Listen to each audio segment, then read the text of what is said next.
something that everybody that wants to go into the theatrical profession, they have to, of course, we would like for people to train, right, and get rid of some of their bad habits there, but this learning doesn't end when you finish drama school.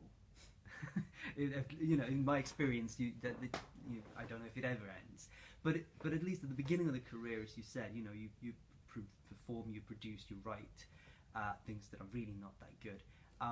But does that also mean that the audience out there will have to just put up with the fact that at any given point of time there will be an amount of people creating shit, and then Well, I mean, I think I can't remember, Peter Brook, I think it was, or somebody said once at a seminar, in every generation there's only ever one Helen Mirren and one Harold Pinter, or two, Helen Mirren and a Judi Dench, a Helen Pinter and a John Osborne, and you might be forgiven for thinking that because so many more people want to enter into the performing arts now. I mean, everyone wants to be a performer.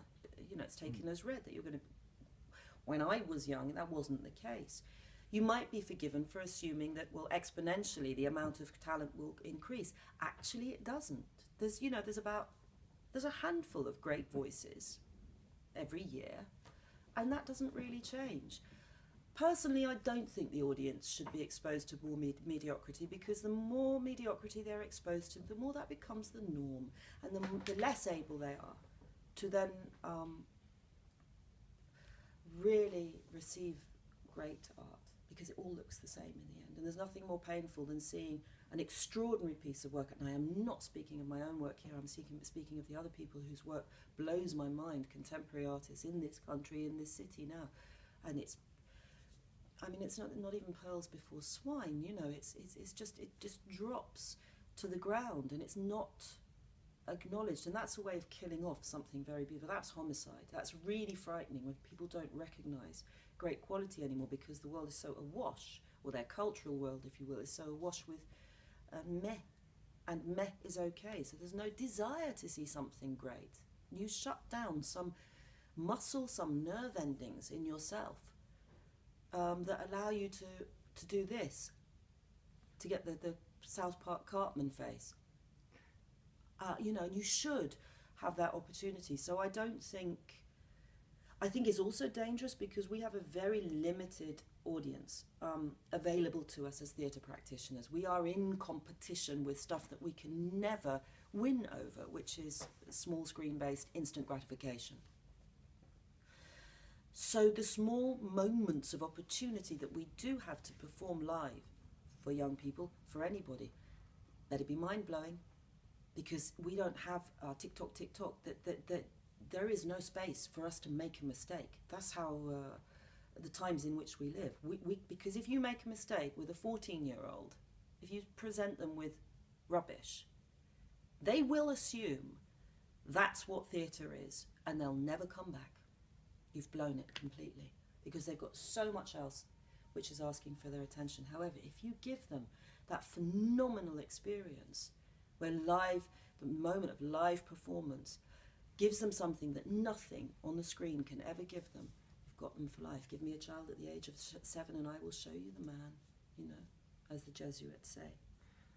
So in that sense, artists who want to make work for children and young audiences have a huge responsibility. Huge. Also, not just to the children, but to the rest of the arts community. Yeah. Well, I think we forget. No, we don't forget. They forget. I don't forget. Let's just be very clear. That passive-aggressive thing. We in society, not we, you. People forget that they are the audience of tomorrow. If you can't get them now, hungry and loving theatre, it's not going to happen when they're 20 or 25, and you're going to sit there wondering why people aren't going to the theatre anymore. It's because 20 years ago you didn't invest. It has to be a part of their language. Going to the theatre is a normal thing to do. It should be as normal as going to a concert. Of course, I'm sentimental about the old days of political theatre in the 70s in England, where you went to the theatre. But even now in London, the most normal blokes I know, Dave, the locksmith, who I've known he goes to the theatre. That's what Dave does. He said, yeah, I saw this thing about, it was brilliant at the National.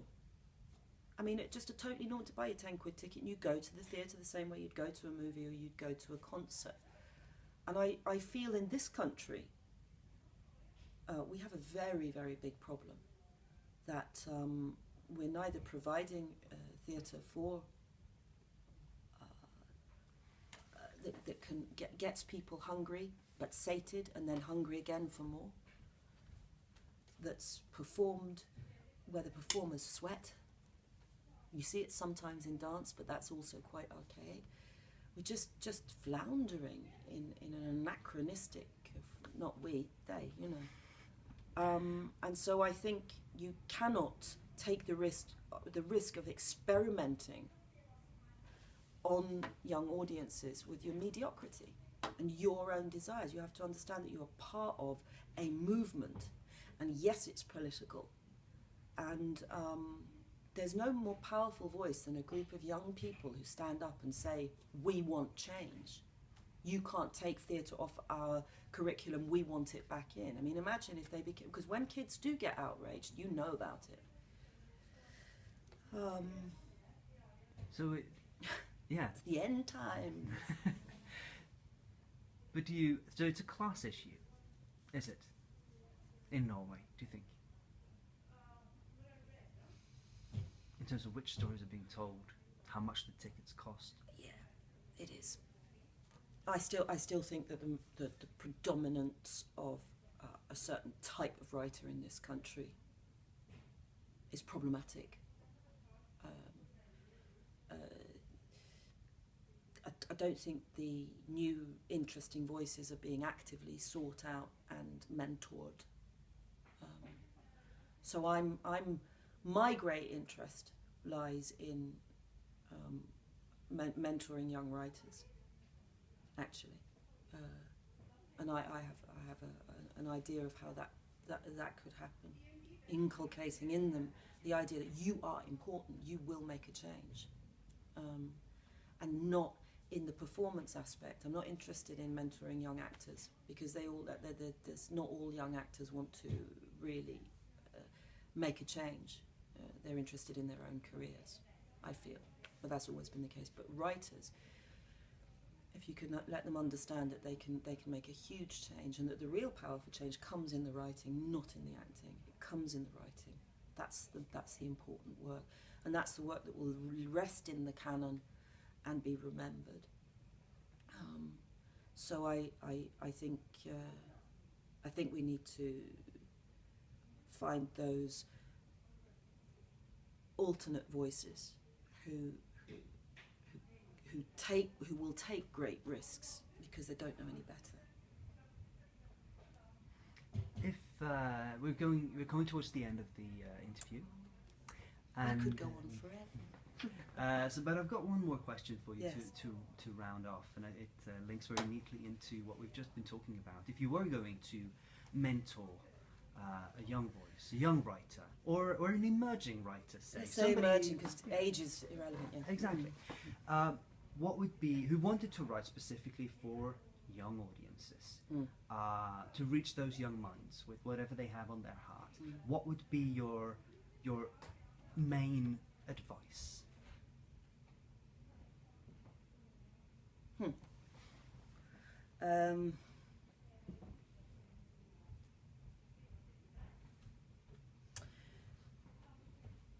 Well, I would do some research, and I would